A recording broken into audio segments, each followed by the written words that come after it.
Ya, Assalamualaikum warahmatullahi wabarakatuh. Pada kesempatan ini saya akan menjelaskan materi perkuliahan 12, Mikrobiologi dan Kimia Pangan, dengan topik minyak dan lemak.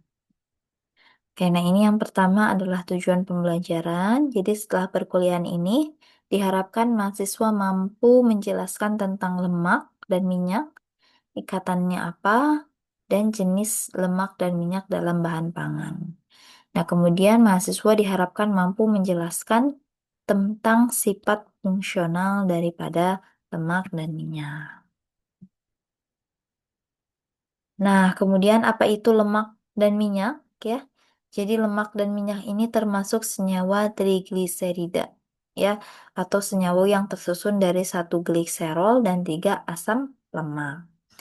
Nah, biasanya lemak ini berbentuk padat ya di suhu kamar ya. Jadi kalau misalkan pada produk lemak minyak atau produk lipida bentuknya padat gitu ya, teksturnya padat di suhu kamar, ini biasanya kategorinya lemak gitu ya. Kalau minyak ini biasanya berbentuk cair di suhu kamar ya.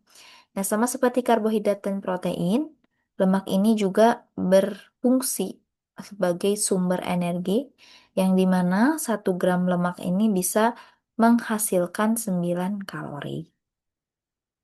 Nah, kemudian lemak ini bisa bersumber dari bahan nabati ataupun hewani ya.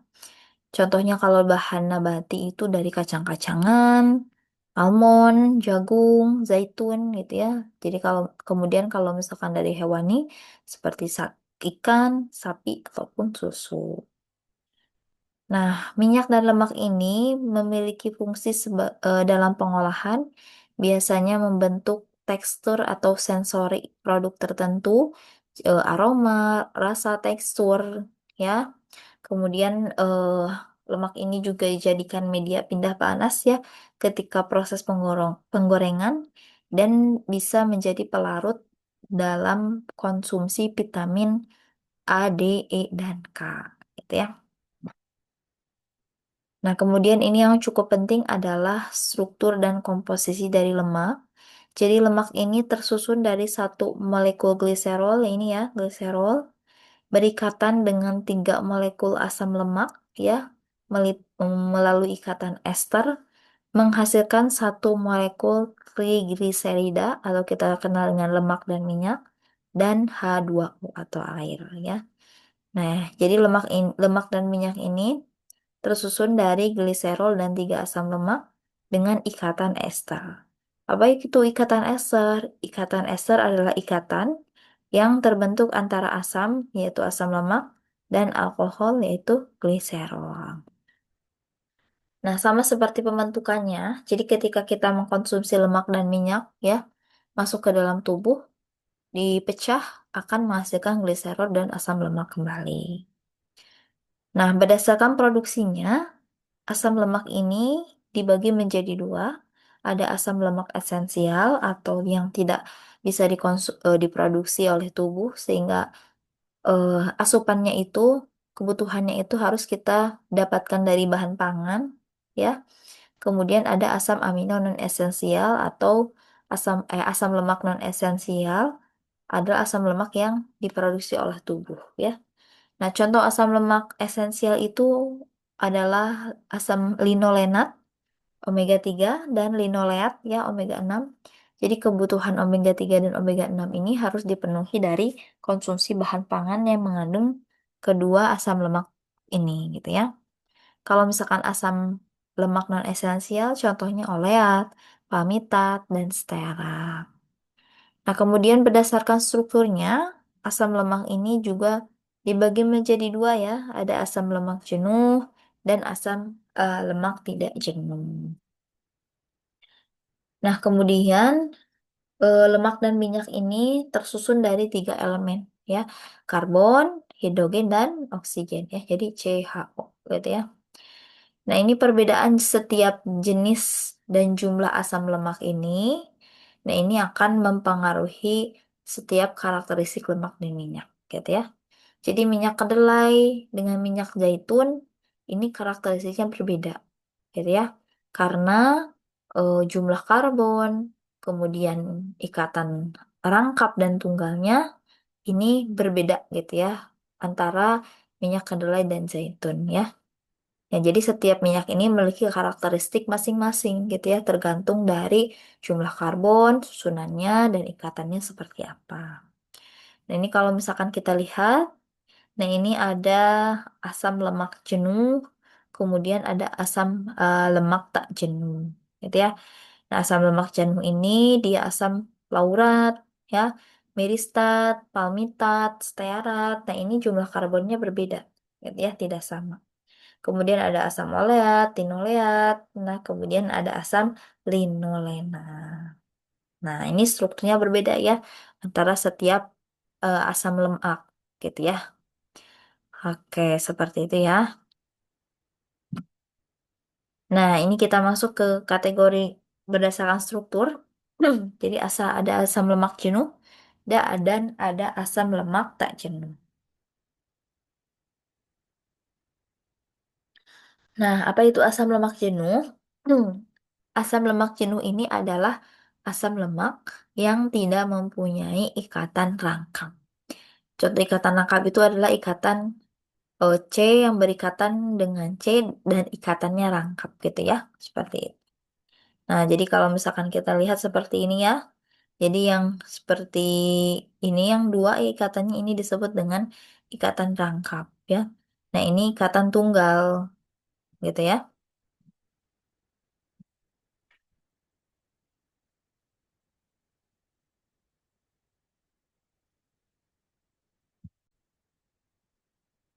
Oke, jadi nah tadi asam lemak jenuh ini tidak mempunyai ikatan rangkap ya, jadi ikatannya tunggal gitu ya. Jadi satu tangan C berikatan dengan eh, C lain gitu ya. Jadi kalau misalkan kita ibaratkan yang berikatan hanya satu tangan gitu ya, atau satu pasang elektron, itu disebut ikatan tunggal. Kalau ikatan rangkap, ya ini yang berikatan adalah dua pasang elektron. Jadi kalau kita misalkan yang berikatan adalah dua tangan, itu disebut ikatan rangkap. Kalau ikatan tunggal itu hanya satu tangan gitu ya. Jadi bisa diibaratkan kalau ikatan rangkap dia ikatannya lebih kuat ya dibandingkan dengan ikatan tunggal. Nah, kemudian karena ikatannya tunggal di asam lemak jenuh, maka struktur rantainya lurus, gitu ya. Jadi seperti pensil yang rapih, gitu ya. Nah, kemudian sehingga molekulnya rapat ya, sehingga berwujud padat ya. Jadi biasanya yang mengandung asam lemak jenuh ini lemak lemaknya memiliki tekstur yang padat gitu ya atau bentuk yang padat gitu ya. Jadi kalau misalkan kita ibaratkan eh, ikatan tunggal itu seperti pensil ya, pensil yang lurus berbaris dengan rapat satu sama lain sehingga wujudnya padat gitu ya. Seperti itu, susunannya padat dan teratur. Nah, biasanya asam lemak jenuh ini banyak eh, berada gitu ya dalam lemak hewani gitu ya. Nah, ini lemak hewani ini umumnya mengandung banyak asam lemak jenuh ya sehingga berwujud padat seperti itu ya, seperti butter ya. Nah, biasanya kan butter dari lemak hewani ya atau lemak susu. Nah, ini biasanya bentuknya padat ya karena mengandung asam lemak jenuh. Ya. Nah, ini biasanya konsumsi berlebihan untuk asam lemak jenuh ini dapat meningkatkan kolesterol di dalam darah. Kemudian yang kedua ada asam lemak tak jenuh.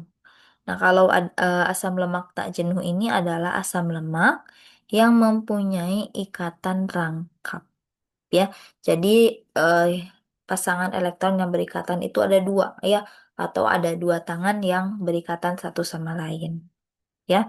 Sehingga kalau tadi ikatan tunggal ini bentuknya lurus, kalau ikatan rangkap ini bentuknya bengkok-bengkok gitu ya, rantainya seperti ini. Sehingga karena bentuknya ini bengkok-bengkok rantainya ini, nah sehingga struktur molekulnya itu tidak rapat. Nah, karena tidak rapat, mudah bergerak ya sehingga lemak ataupun sehingga minyak gitu ya ataupun lipid yang mengandung asam lemak tak jenuh biasanya berbentuk cair gitu ya. Nah, karena apa? Karena tadi ya rantainya bengkok sehingga molekulnya tidak rapat dan mudah bergerak, ya. Nah, sehingga menyebabkan yang mengandung asam lemak tak jenuh ini berwujud cair. Nah, biasanya apa? Lemak nabati. Nah, lemak nabati ini biasanya mengandung banyak asam lemak tak jenuh, gitu ya, dan berwujud cair. Nah, semakin banyak ikatan rangkap atau semakin bengkok, gitu ya, semakin banyak yang bengkok, maka semakin cair, gitu ya. Nah, kebalikannya, kalau asam lemak jenuh ini meningkatkan kolesterol, kalau asam lemak tak jenuh ini menurunkan kolesterol dan baik untuk kesehatan jantung, gitu ya. Jadi memang sangat disarankan gitu ya untuk mengkonsumsi lemak yang mengandung asam lemak tak jenuh ya lebih banyak dibandingkan asam lemak jenuh.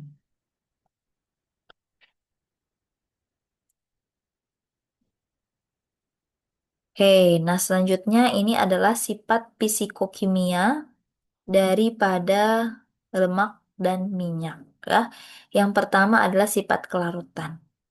Nah, minyak atau lemak ini sifatnya nonpolar ya, sehingga tidak bisa larut dalam air ya.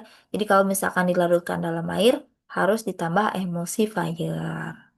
Nah, jadi minyak dan lemak ini hanya dapat larut dalam lemak yang sama ataupun pelarut organik nonpolar seperti heksana, dietileter, dan sebagainya.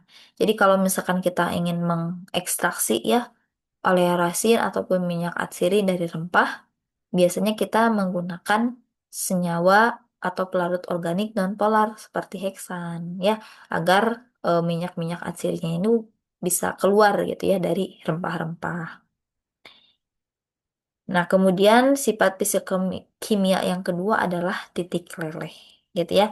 Jadi asam lemak ini biasanya mempunyai atom karbon genap ya. Nah, biasanya dari 4 sampai 28. Nah, ini berbeda ya setiap jenis asam lemak gitu ya. Susunan karbon dan jumlah karbonnya. Nah, titik leleh minyak dan lemak ini adalah suhu di mana minyak lemak berubah wujud dari padat menjadi cair, gitu ya. Ini disebut titik leleh atau meleleh dari padat menjadi cair. Nah, titik leleh ini ditentukan oleh asam lemak penyusunnya, ya. Jika banyak mengandung asam lemak jenuh atau asam lemak rantainya tunggal, gitu ya, maka titik lelehnya tinggi. Nah, kenapa titik lelehnya tinggi? Karena tadi strukturnya rapat, rantainya lurus, sehingga dibutuhkan energi yang besar, gitu ya, untuk memecahkan rantai-rantai lurus dan struktur yang rapat tersebut. Ya, nah kebalikannya, kalau misalkan lemak dan minyak ini mengandung asam lemak tak jenuh, atau misalkan memiliki rantai rangkap, nah, ini biasanya titik lelehnya rendah. Karena apa? Karena tadi struktur yang rangkap ini bengkok-bengkok ya, sehingga susunannya ini tidak rapi ataupun ada yang kosong-kosong, sehingga dibutuhkan sedikit energi gitu ya untuk memisahkan antara struktur-struktur yang bengkok tersebut gitu ya. Jadi yang mengandung asam lemak jenuh ini kita membutuhkan energi yang lebih besar gitu ya, atau titik lelehnya tinggi ya baru bisa meleleh. Kalau yang mengandung asam lemak tak jenuh seperti minyak nabati, nah ini biasanya titik lelehnya rendah seperti itu ya. Nah, kemudian titik leleh juga dipengaruhi oleh panjang rantai karbon. Semakin panjang rantainya, maka titik lelehnya semakin tinggi. Gitu ya. Jadi kalau misalkan semakin panjang, berarti semakin banyak energi untuk memisahkan rantai-rantai tersebut. Berbeda kalau misalkan rantai karbonnya sedikit. Nah, ini butuh energi sedikit saja gitu ya agar rantai karbon tersebut bisa eh, terpisah intinya satu sama lain ya atau terurai ya. Nah, kemudian sifat fisik kimia yang ketiga adalah berat jenis ya. Nah, berat jenis minyak atau lemak ya merupakan berat persatuan volume gitu ya. Jadi kalau misalkan di fisika itu rho sama dengan M per V gitu ya. ya massa per volume, gitu ya.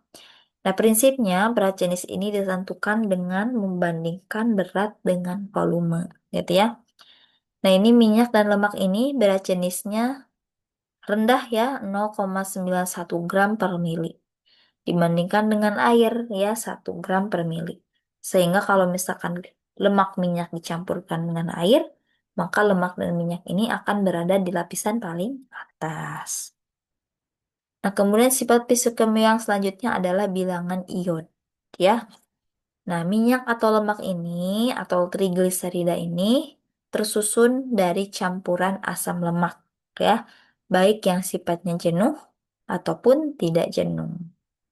Nah, derajat ketidakjenuhan asam lemak yang menyusun trigliserida ditentukan berdasarkan reaksi adisi antara asam lemak tak jenuh dengan iod.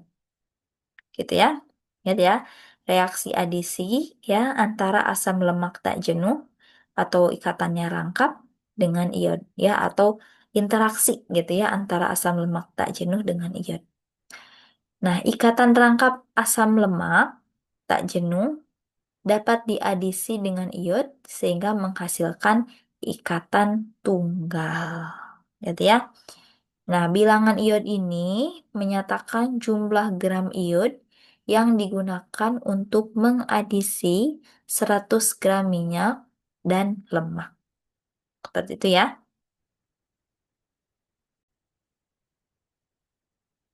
Nah, jadi bilangan iod ini adalah bilangan yang menjelaskan jumlah ikatan rangkap atau asam lemak tak jenuh di dalam lemak atau minyak, gitu ya. Jadi iodium ini nanti akan bereaksi, gitu ya, dengan ikatan rangkap ya pada lemak dan minyak, gitu ya. Nah, iodium ini dia akan memecah ikatan rangkap ini menjadi ikatan tunggal, gitu ya. Nah, kalau iodium ini misalnya dia berwarna coklat, gitu ya. Kalau misalkan eh, warna iodium ini dia memudar, berarti iodium ini habis bereaksi dengan ikatan rangkap pada lemak ataupun minyak. Tetapi kalau misalkan warna iodium ini tidak memudar, berarti di dalam lemak dan minyak ini tidak ada ikatan rangkap. Jadi seperti itu ya.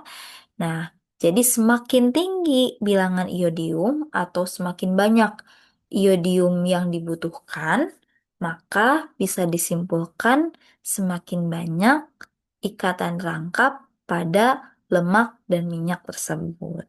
Ya, jadi kalau misalkan di dalam lemak dan minyak ini banyak ikatan rangkap, biasanya produk lemak dan minyak tersebut mudah mengalami ketengikan. Ya, jadi kalau misalkan di dalam produk lemak dan minyak bilangan iodnya tinggi, ya, berarti di dalam lemak dan minyak tersebut banyak ikatan rangkapnya, sehingga mudah mengalami ketengikan. Ya. Nah, kemudian sifat selanjutnya adalah bilangan asam. Ya, nah bilangan asam ini adalah bilangan yang menunjukkan jumlah asam lemak bebas yang terkandung di dalam minyak dan lemak, gitu ya. Nah, asam lemak bebas ini bisa dihasilkan karena apa? Karena proses pemecahan trigliserida, gitu ya. Bisa karena air, panas, ataupun enzim, gitu ya. Jadi trigliserida ini kan terdiri dari gliserol dan asam lemak. Nah, kemudian trigliserida ini ketika mengalami hidrolisis ya atau dipecah biasanya akan menghasilkan asam lemak bebas, gitu ya. Nah, asam lemak bebas ini dihitung dalam nilai bilangan asam, ya. Nah, keberadaan asam lemak bebas ini pada minyak lemak biasanya dijadikan sebagai indikator awal terjadinya kerusakan minyak ataupun lemak, ya. Oke. Karena apa? Karena asam lemak bebas ini ya mudah teroksidasi gitu ya sehingga bisa menyebabkan ketengikan ya. Pembentukan asam lemak bebas akan mempercepat reaksi oksidasi lemak, ya, karena asam lemak bebas ini mudah mengalami oksidasi dibandingkan dalam bentuk trigliseridanya, ya. Jadi kalau produk minyak nih, produk minyak lemak, hasil uji bilangan asamnya tinggi, berarti bisa dikategorikan minyak atau lemak tersebut sudah mengalami kerusakan. Gitu ya. Sama dengan bilangan ion. Kalau bilangan ionnya tinggi, berarti minyak lemak tersebut mudah mengalami ketengikan. Ya. Oke, nah selanjutnya adalah bilangan peroksida. Nah, bilangan peroksida ini adalah angka ya yang menunjukkan jumlah peroksida, gitu ya. Apa itu peroksida? Peroksida itu adalah hasil dari oksidasi lemak ataupun minyak. Misalkan ada produk lemak dan minyak, wadahnya terbuka, ya, berinteraksi dengan oksigen, biasanya akan mengalami proses oksidasi, gitu ya. Nah, oksidasi ini biasanya menghasilkan yang namanya senyawa peroksida. Ya, nah jumlah senyawa peroksida ini dihitung dalam eh, perhitungan bilangan peroksida. Nah, ini prinsipnya bisa dilihat, lemak berinteraksi dengan oksigen, teroksidasi, membentuk peroksida. Ya, semakin banyak peroksida, maka bilangan peroksida semakin tinggi. Ya, semakin banyak ikatan rangkap atau asam lemak tak jenuh, maka semakin mudah teroksidasi. Nah, ini dipengaruhi oleh apa? Oleh suhu, ya. Misalkan minyak disimpan di bawah terik matahari, gitu ya. Ataupun misalkan di tempat terbuka, berinteraksi dengan oksigen, ataupun misalkan terkena tetesan air, dan sebagainya. Nah, ini bisa mempercepat proses oksidasi, ya. Jadi, kalau kita punya produk minyak ataupun lemak, maka wadahnya harus tertutup, ya, dari udara, gitu ya, dan kemudian tidak boleh disimpan di bawah sinar matahari langsung, gitu ya. Nah, kemudian sifat kimia yang ketujuh adalah derajat ketengikan, ya. Derajat ketengikan minyak ini menunjukkan seberapa besar kerusakan minyak terjadi, gitu ya. Biasanya dihitung menggunakan metode metrum Rankine, gitu ya. Nah, dia ini mengukur waktu induksi atau waktu yang dibutuhkan oleh minyak pada suhu tertentu sebelum mengalami kerusakan yang cepat, gitu ya. Nah, minyak lemak ini memiliki waktu induksi lebih pendek, ya. Nah, kalau misalkan lemak nih atau minyak, waktu induksinya pendek. Nah, berarti stabilitas oksidasinya rendah dan dapat dikatakan minyak atau lemak tersebut mudah mengalami ketengikan, gitu ya. Nah, ini kita lihat ya, saya ulangi ya. Jadi waktu induksi ini waktu yang dibutuhkan oleh minyak ya atau lemak pada suhu tertentu sebelum mengalami kerusakan yang cepat. Gitu ya. Nah, jadi waktu sebelum minyak ini mengalami kerusakan, gitu ya. Kalau waktu induksinya pendek, berarti minyak tersebut mudah atau cepat mengalami kerusakan, intinya seperti itu. Kalau waktu induksinya panjang, berarti lemak dan minyak tersebut umur simpannya gitu ya lebih lama atau lebih bisa tahan terhadap proses ketengikan. Ya, seperti itu ya. Oke, nah yang terakhir adalah peran lemak ya, ini bukan air ya. Peran lemak di dalam tubuh. Yang pertama, sebagai sumber dan cadangan energi gitu ya. Jadi kalau lemak ini kita konsumsi dalam tubuh, ya maka ini eh, bisa kita jadikan cadangan energi disimpan dalam jaringan adiposa. Ya, di jaringan adiposa ini dia biasanya berisi sumber cadangan energi dari lemak. Ya, nah kemudian lemak ini dapat melindungi dan melapisi organ tubuh, gitu ya. Jadi kalau misalkan organ tubuh kita biasanya di bagian terluar ini ada jaringan lemak, gitu ya, untuk melapisinya, gitu ya. Nah, kemudian menjaga suhu tubuh, ya, karena lemak ini bersifat isolator panas, jadi menyerap panas.